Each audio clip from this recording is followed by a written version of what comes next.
Let's speak further about the George building collapse report that's out today and pack it further with UCT Civil Engineering Lecturer Gundo Maswime. Gundo, a very good evening to you. Thank you so much for being on The Full View. So it appears from this report that every rule, or almost every rule that could be broken, was broken, and that ultimately that construction site was a death trap. Yes, thanks, Thembi. Yes, I have counted from the statement at least 21 breaches that the minister highlighted. But I still have a concern, and my concern is which of them brought the building down?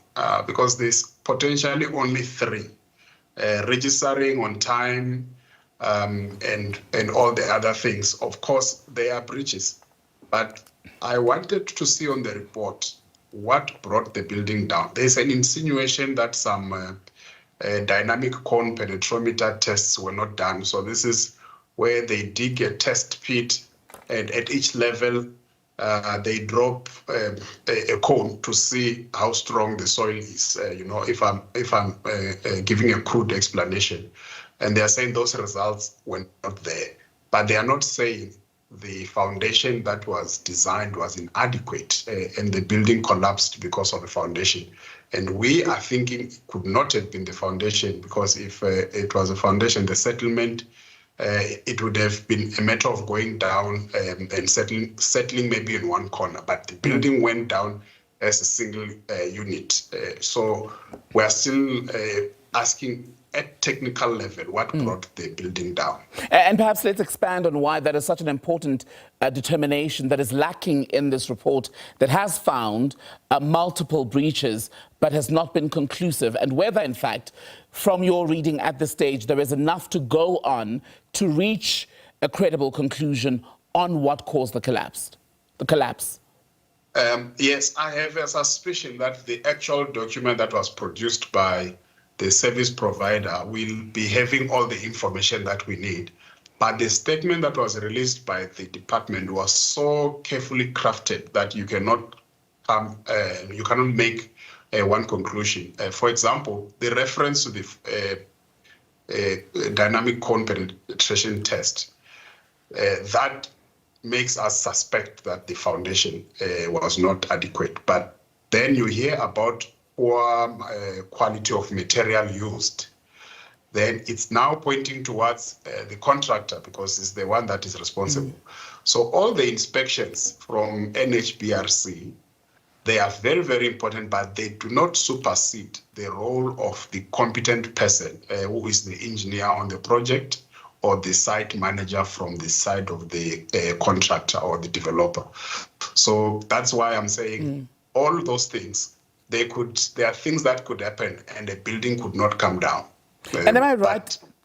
But the report must tell us what brought the building down. Right. And am I right in saying, from what we know today, that everything that went wrong basically was done deliberately, because the minister also made references to omissions and people lying in the process?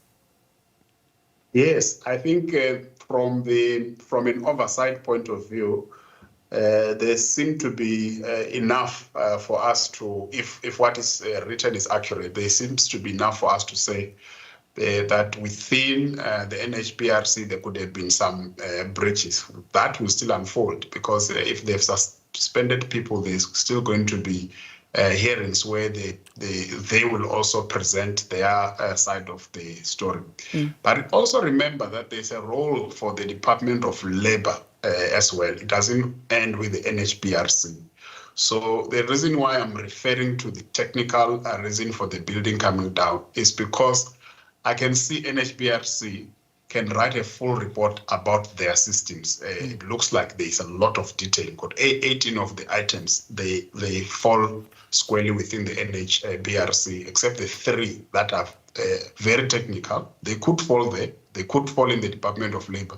But we need to know, between NHRBC and Department of Labor, who must tell us the technical details about what actually brought the building down. Was it a case of an under-designed building? Was it a case of poor construction methods or materials? That is detail, but the combination of factors, we can see that if there was oversight, somebody would have intervened. And one of the striking details on this report is that the George municipality basically approved the building plans only after construction had begun. How much of this could have been averted if that very basic process had been done in terms of the law?